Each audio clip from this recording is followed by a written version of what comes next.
This is Overtime with Chris Dewar, only on KHQA.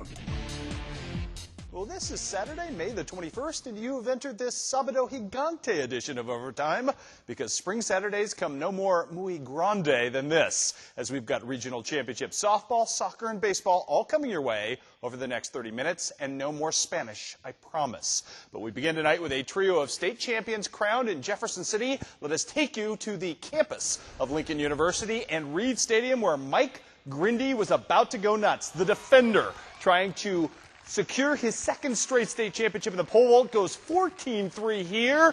He's 9 inches better than anyone else in the field. Mike Grindy getting the job done. As you can see, clearly the man was afire today. That's 2 state championships and an 8th place finish for the now junior from Monroe City. He's got one more shot next year, and I'm betting he's probably going to get number 3. Congratulations to Mike Grindy on the big win.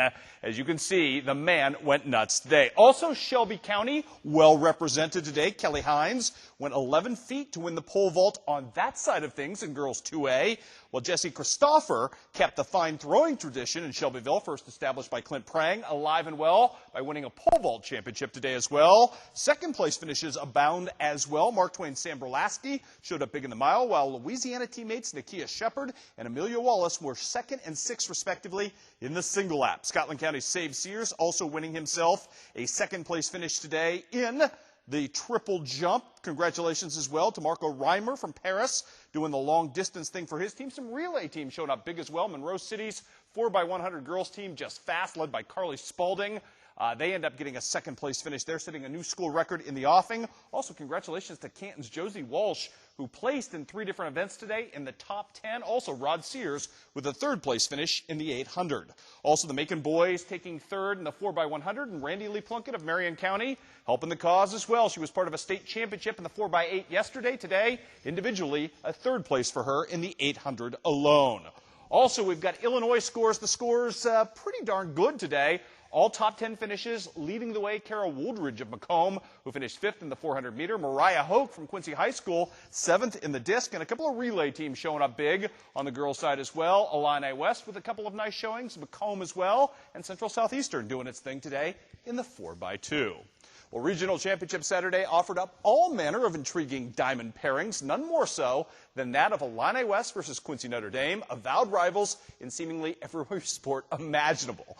Last year at this time, the Chargers succeeded in extending the Raiders' run of hardware-less postseasons to 5 straight. Would it be deja vu again today at Quincy Notre Dame? Sluggish start to this game for the Charger defense. Brandon Lee would reach here on the bottom of the 1st on a misplay at 3rd. Then it's Dominic Miles. Bunting, bad hamstring and all, still manages to hustle his way to 1st, getting the single at that point, moving up the runner, Brandon Lee. Your next batter, Daniel Wyman. Jack Carlisle, great shortstop, can't pull this out of his glove. The bases are loaded, no outs. Luke Stammerjohn steps up, hits into the 6-3 double play right here. However, that would score a run. It's 1-0 at that point. The Raider offense chilly today. Defense and pitching was the pick-me-up. Blake Doan out in right field, over the shoulder. That's pretty stuff from that young man. How about this? Later in this ball game, it's Doan hitting into another of these run-scoring double plays that seemed to be a motif in this ball game as Q&D went up 2-0. How about an RBI smash of some sort? We got one here from Ryan Turstrip, though it didn't leave the infield. Makes it 3-0 Raiders at that point. Brandon Lee, in a word, was stifling today, taking the oxygen right away from the Illini West offense right there. Strikeouts aplenty. In fact, he had 11 of them against just 2 walks. That's pretty darn good. Just nasty. Curveball right there as he throws it and gets it done. Only offense of the day for the Chargers, Dylan Van Fleet, who pitched a magnificent game, ended up hitting a home run right here, one of just 4 hits on the day.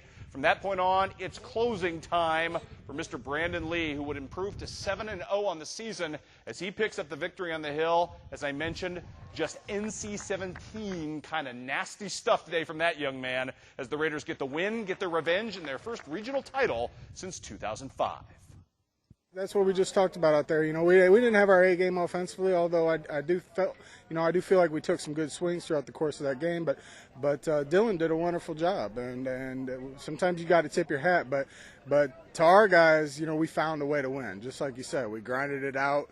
We didn't have our A game offensively, but we had somebody on the mound who was dictating pace and filling up the strike zone, and we played good defense behind them throughout the whole day. So it goes to show our guys that you can play this game and not be at a high level offensively and still be able to win games just by moving balls in the right situation and making plays and throwing strikes, and we were able to do that today. This is big. I mean, us and Illini West, we've been back and forth for all 4 years of my high school career, and to kind of go out on top, I guess you'd say, it just feels great. Up next for Q&D, a showdown at Lincoln Land with Pleasant Plains. David Greer's team gets by yet again, beating Robin Lewis's squad 5-1 today. That game set for Wednesday at 7 o'clock again at Lincoln Land. Macomb is moving on as they knock off Farmington big time today. The Bats come alive today for the Bombers. That had been a bit of a bugaboo of late. 14-2 is your final in that game. Up next for Macomb, a trip to Chillicothe IVC where they will take on Peru St. Bede. That game set for Thursday at 7 o'clock. Well, what looked to be a lost season took a significant turn for the better in Burlington a couple of weeks ago. West Prairie's annual trip to Community Stadium proved a point of resurrection for the struggling Cyclones, who upset 20-win Abingdon. They had just 7 wins at the time. And you know what? The Cyclones caught fire from that point forward. See also a Cinderella run in the playoffs that featured upset regional wins over Unity at Unity and then again over top-seeded Liberty, giving Ken Shoemaker's crew a chance to win a title in their own backyard today at the expense of Brown County. What would transpire here? Welcome to what just might have been the best baseball game of the year today. Caleb Shoemaker, boy, he was a battler all week long. Over 250 pitches in a couple of games. He was good. So too Ace Hendricks. The strikeouts plentiful in this game. Shoemaker, again, just absolutely filthy with his curveball, dying in the dirt. No one could hit it at that point. More Shoemaker. This kid, just ridiculous. 125 pitches today, went strong the entire way. First sign of trouble in the third inning, but Ace Hendricks, with the bases loaded and just 1 out, induces the double play ball with the bases loaded, and we're still scoreless into the top of the fourth. That's when Ace steps up and drives home Ricky Logston to the plate the first run of the game. The Hornets lead 1-0. Ace Hendricks giveth, but Ace Hendricks taketh away from his team as well, serving up a bad pitch right here to Ryan Nelson, who smacks it right there for a 3-run homer. By the way, I'm told Ken Shoemaker was going to call a bunt with Nelson on the next pitch, so Mr. Nelson picked his spot nicely. 3-1 West Prairie at that point. Top of the fifth, how about more from the Hornets, though? They're coming back in this game. Jacob Wilson extends his 25-game hit streak right here as he rips the RBI right there to plate Justin Volk. Then Alex Shepard. Sheppy putting the ball in play right here. Good things would happen for the Hornets as they're coming all the way back to take a 4-3 lead on the miscue right here at first base. That plates another run, and then more atonement from Ace Hendricks yet again. He would drive home the go-ahead run, make it 4-3. The confidence at the plate. You see Ace giving you the smile and the wink and then giving you the seeing eye single to put his team up 4-3. However, this game would turn out to be a barn burner down the stretch. Caleb Shoemaker registering his 100th strikeout of the season right here to force extra innings at that point. We're all tied up at 5 at this point. Top of the 8th, just wonderful stuff in here from the Brown County defense behind Alex Shepard, who came on in relief. Look at the play made by Jacob Wilson out here to take bases away, maybe even a home run away. Couldn't tell how high that ball was against the fence, but a great play. And then first batter in the bottom of the 8th. You got to feel bad for Caleb Shoemaker. You got to like Ace Hendricks right here as he waves it past the pesky pole out in left field. That's your walk-off game-winning home run. Brown County gets the victory in the most dramatic of fashions to end a 14-year regional title drought today. Brown County moving on 6-5. First off, that kid's a great pitcher. He'd won, I think, 5 games in a row coming in, and we knew that he had a good curveball.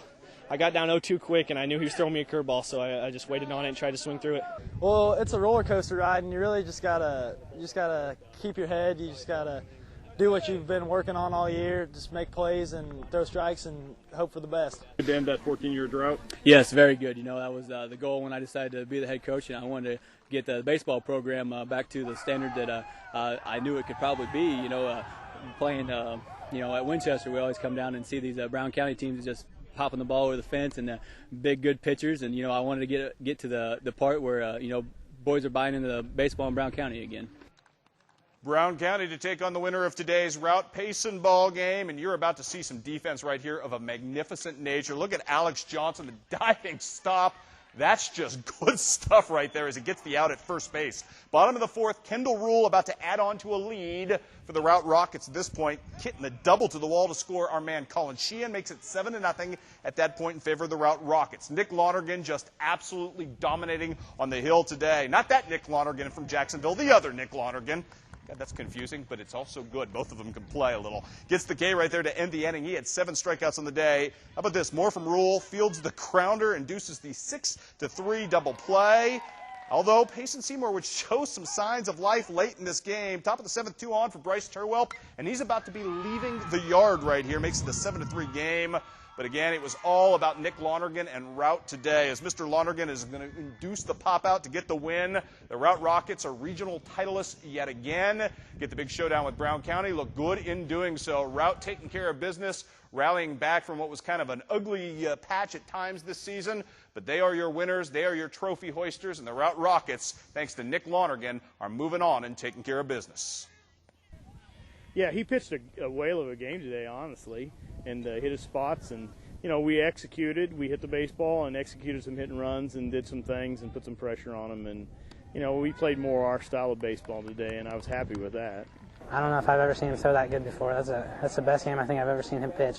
You know, we played good D behind him and came out with a win. He was lights out today. He pitched a lot of good games for us, like Carrollton and that. And he was lights out today for us. We've got some kids that can hit the baseball, and you know, we've been able to play well this time of year for the last several years, and you know, that's what you build your season upon, is to get to this point. I was pretty nervous at the front, but once we started scoring runs, it started like getting more in the groove and settling in more. Today was our last game here as seniors, and we wanted to send everybody out as a good reminder to the Route family and everyone. So, you know, we came out, played our best baseball I think we've ever played this year. It'll be Route and Brown County at Virginia next week. That ought to be an awful lot of fun. And we're just getting warmed up here on Overtime. Still to come, we've got a busy day's worth of softball regional championship action. Quincy High Blue Devils fighting for their postseason lives in soccer, and more big doings on the Lynx from Blue Devil alum Luke Guthrie.